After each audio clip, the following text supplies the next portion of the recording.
Good evening everyone. Today is my 27th day of improving my communication skills. So subong or kagahapon giling adlaw kay ang oras nga daan subong alauna na isang kaaganhon. So kagapon Friday sang alas 8 sang aga is the day kung sa diin nag-start ang competition para sa poster making. And honestly, mahambal ko gid nga akon ging obra nga artwork is okay man, okay siya. Hindi siya kalain kag hindi ko man mahambal gid nga manami. It is because sang sang time nga ginaobra ko to nga daan or ginadrawing nga tong artwork medyo galasa ako kag on the spot ko na lang gidya ang mga bagay or things nga akon nga gusto bala ibutang didto ang akon gihimo ginpinangdugang ko na lang ang mga drawings nga gusto ko or na dumduman ko nga dumanami ibutang dito sa illustration board. And then ang naging itsura sa akong drawing is that nag-research ako sang baybayin nga words.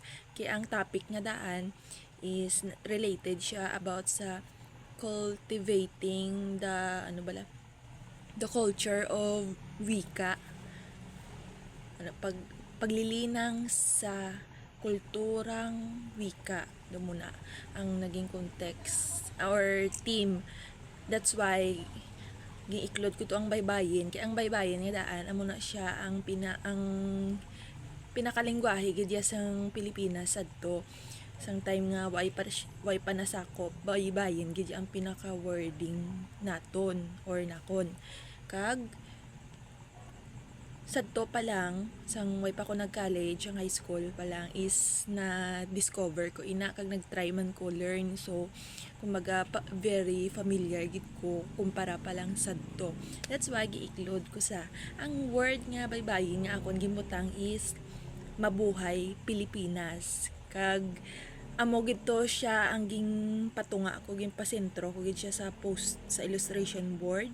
Siya tunga-tunga gid siya gani kita man sang iban nga hambal nila ko no manami man para sa ila. But then bangod nagalasa ko bala kay bukod nga daan very limited lang ang time nga ilagi hatag sa mon 2 hours lang. Hay honestly kung gaobra kaya poster 2 hours is very kulang gid na iya nga time kay mostly nga daan sa akon nga daan experience kung magdrawing ko nga daan is gaabot ako mga 3 or 4 ka oras bago matapos ay ato 2 hours lang. Tapos ang problema pagid is wala ako nagpractice throughout the week after ko mag-apply. Wala ako nagpractice drawing or figure out kung paano gamiton ng oil pastel. Although nagplano ako nga dapat himuon ko na, but then again why ko magyapon gihimo kay natamad ako. Kag daw medyo overwhelm ako bala kag ginawinakad ko sa akong kagalingon nga it doesn't matter why akong goal hindi man magdaog mismo dito sa competition kundi man lang mag-enjoy kag mag-try kag very enjoyable man sa akon nga naging experience kay at least miski daw na pressure ko sa to nga time kay miski balagin hambal ko sa akong kagalingon nga samtang ga-drawing ako samtang gapungko ako ginambal ko sa akong kagalingon nga hindi focus lang ko sa akon nga ginaobra kag hindi ko magtinulok sa iban sila ya literally nga dapat expected ko na nga manami gid sina ila drawing kasi syempre nga daan pareho lang kami mga artist din mo na bala mga artist. Pero during sang time nga during sang time lang nga drawing ako hindi ko mapahunggan nga magtinulok sa mga artwork sa akon kaupod sila mga poster kag as in kita ko gid nami ilobra like balaan mo gid bala in a glance nga either ini nga person is may talent gid sa pag obra art or ginplanuhan nila maayo. Tapos ang isa pa gid sa pinakanami dito is ang sa contestant number 3 sabay or number 1. I don't know long yan number kay gintagaan nga daan kami number tapos amo lang na dapat ang amon ibutang sa likod sa amon poster, hindi mismo ang amon pangalan or section. Kag ang iya gamit nga art materials is painting. Kag miski painting ya gamit ya limpyo-limpyo ya nga poster, iya illustration board kag nami gid ya drawing very creative. Tapos sang pagabot sa akon, although okay man to ako niya drawing pero maukay, hindi sa clean, hindi malimpyo as in ang iban nga colors since oil pastel kag crayon nga daan akon ging combined sila naghalo-halo ay light kag dark to nga daan akon ging gamit bali dark or black para sa pag-highlight bala kag light naman para sa mga background sa nga akong gin-drawing. So ginsakuan ko to una-una pag lapit na balasang time kay dapat 11:00 tapos na kami. Sa to nga time naglapit ng 11:00, way pa ko katapos sa background, ging una ko na dason, gintapos ko na dason ng highlight, yamba ko, okay lang na ang hindi matapos, basta ang highlight ma-drawing ko. Galing, doon naluoy sa amon ang naga-facilitate, gani ang ilaging obra, miski bawal, is hambal nila, hindi na lang kuno namon pagproblemahon ang time, kundi tapuso na lang ganyan namon regardless kung anong oras kami matapos. Ay dyan to, ulihin na ang tanan na butangan ko na dark color. Ay paano ko to madrawingan pa kay syempre nga daan kung drawing ako sa mga color bala sa background, gina-blend ko pa na using tissue kag cotton. Ay once nga padayonon ko to, which is yung padayon ko man, ma-blend to yung black nga color dito sa mga light nga background which is amo na ang natabo. Gani ang akon nga naging poster subong is manami siya kung sa layo, as in manami siya kung sa layo tulokon. Pero kung ikaw judge ka na bala tapos lantawan mo closely, makita mo nga very messy gid ya kag hindi gid siya malimpyo.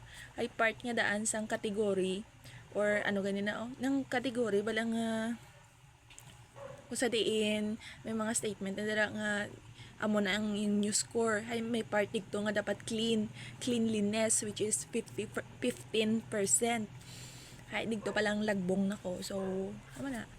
Pero okay man ko, happy man ko kag satisfying man tong adlaw kag mo lang na. Ano pa gid yan akong gusto yambal. Dahil lang.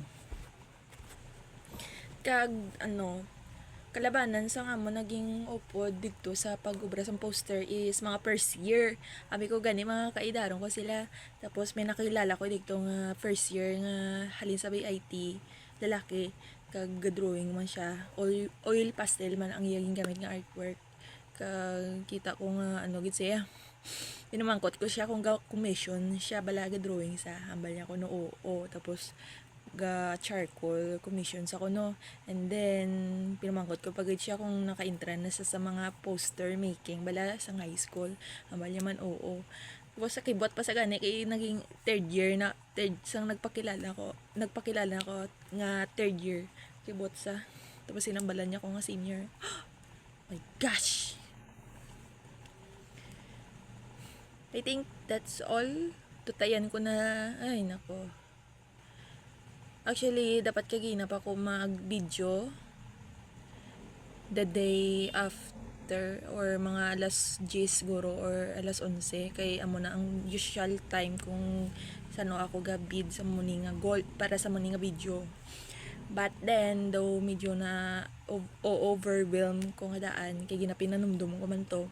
Tapos amo na damo ko may gipin ang una kinanta ko, nagbinidyo ko, nano pa nag-in-upload ko sa mga pictures namon nga take namon nagligad dumong muna bala kag subong yan lang kung alas ano na oras 1:36 nag-bid pero that's pero it's okay but it's not fine kay kalain kung amo ni dapat may time gid kuya or at least designated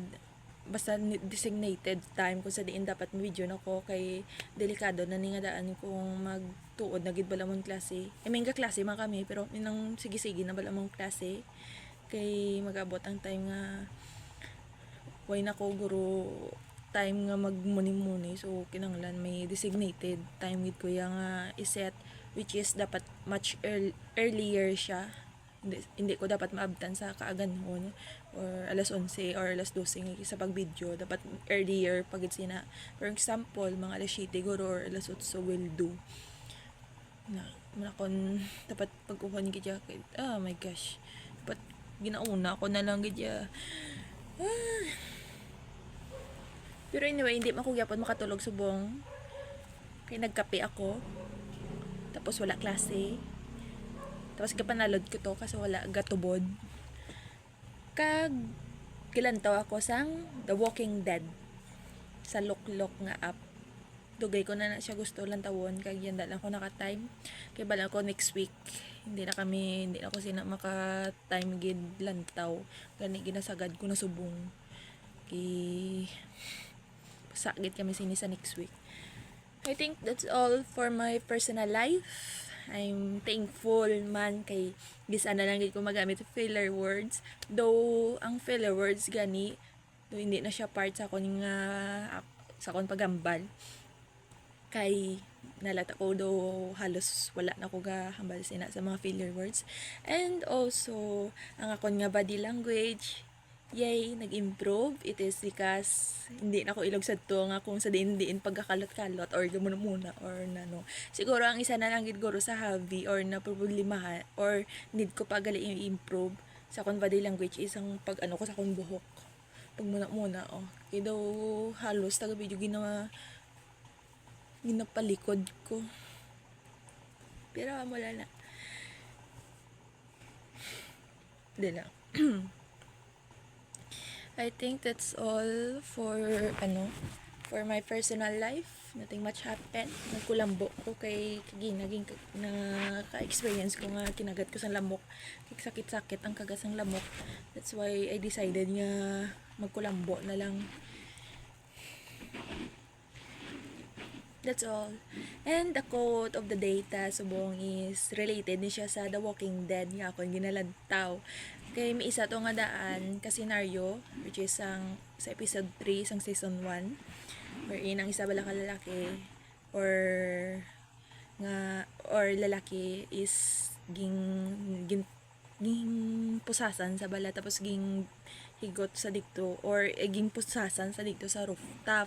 Ang rason ko naman ging pusasan siya kay malaay siya kadaan do klase nga tawo or character kag pinanunggab lang siya as ay malaay kaysa so that's why naging amoto iya sitwasyon. Ang yan naging kaupod is naglakat na sila naka-survive na sila sa salakyan. Kaya ang building nga daan nga ilagi na tiniran is ging sulod na sa mga zombie bala. So ang mga zombie nagsaka sa hagdan tapos binuksan tong pertahan sa rooftop kag amoto dason. During sa to nga time sang ginapusasan siya natulala siya tapos sang nabatian na niya nga gimbuksan na sang mga zombie ang pertahan sa rooftop is nagpinangamuyo siya sa Ginoo although hambal niya ay he never beg before bala. Pero sa ato nga time during sang iya struggle nga literal nga hopeless gid sa kay way gid sa iya may mahimo. Amo to ang nagpangaloy siya sa Dios ngayon nakilalaan.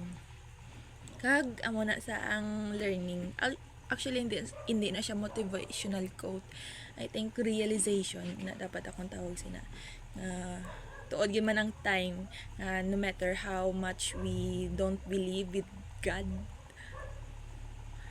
or kung sino pa na nga God nga well known diri sa kalibutan, miski mahambal pa kita nga I don't